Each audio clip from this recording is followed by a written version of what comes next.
Now, sir, honorable members will recall that the bill was introduced in the House of the People on the 2nd September 2003. It has had a long history and in one form or another. It has been before the public since the end of 1949 in the Statement of Objects and Reasons. The various stages through which the bill has passed since 1946 have been summarized, and I need not recapitulate on this occasion the circumstances in which the then government of India took the decision in early 1946 to initiate an inquiry into the reform of our company law. I would remind honorable members that between 1946 and 1948, the entire field of company law was carefully reviewed by two distinguished company lawyers who were appointed to recommend the broad lines on which the present act should be revised.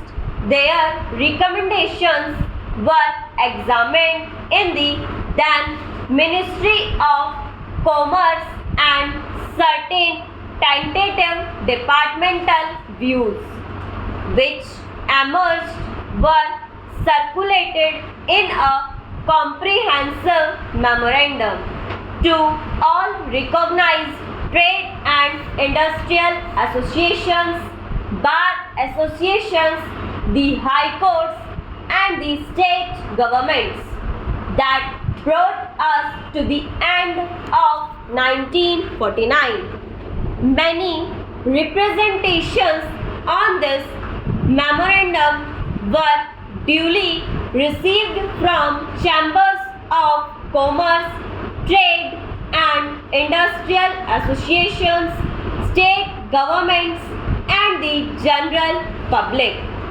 At the end of 2000, the Government of India appointed a committee under the chairmanship of Shri Bhabha to go into the entire question of the revision of the Companies Act with particular reference to its bearing on the development of trade and industry in this country.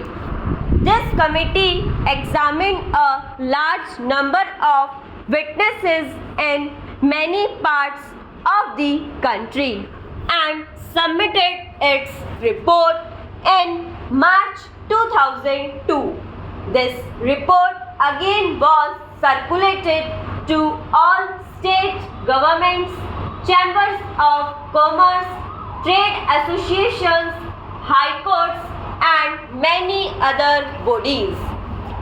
At the same time, a special officer was appointed in the Department of Economic Affairs, Ministry of Finance to examine the report in the light of the views received from the interested public and to submit proposals to government for the revision of the present act. The bill now before the House is based largely on the recommendations of the Company Law Committee modified in a few particulars.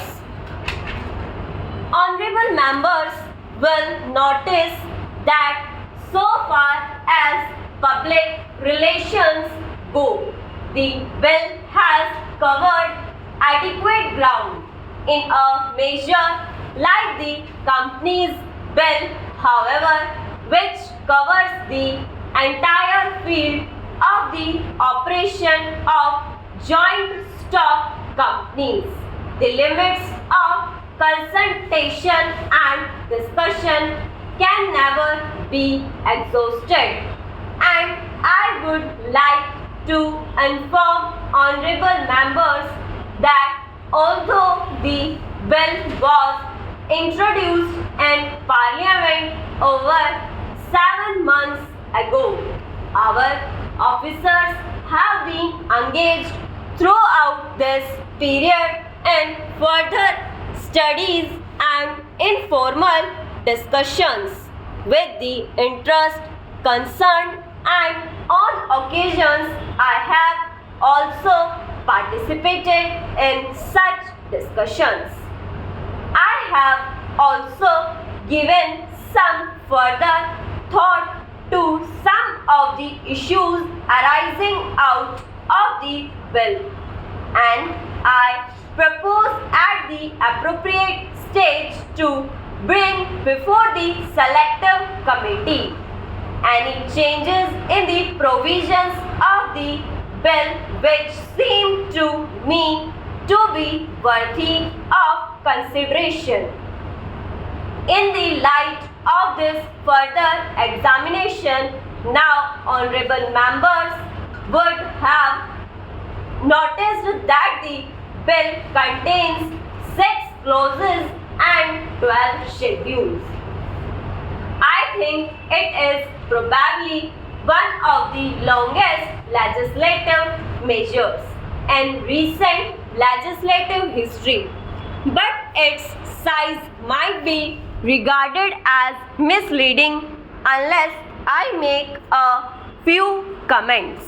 The bill is both, one must remember, a consolidating and amending measure as mentioned in the statement of objects and reasons.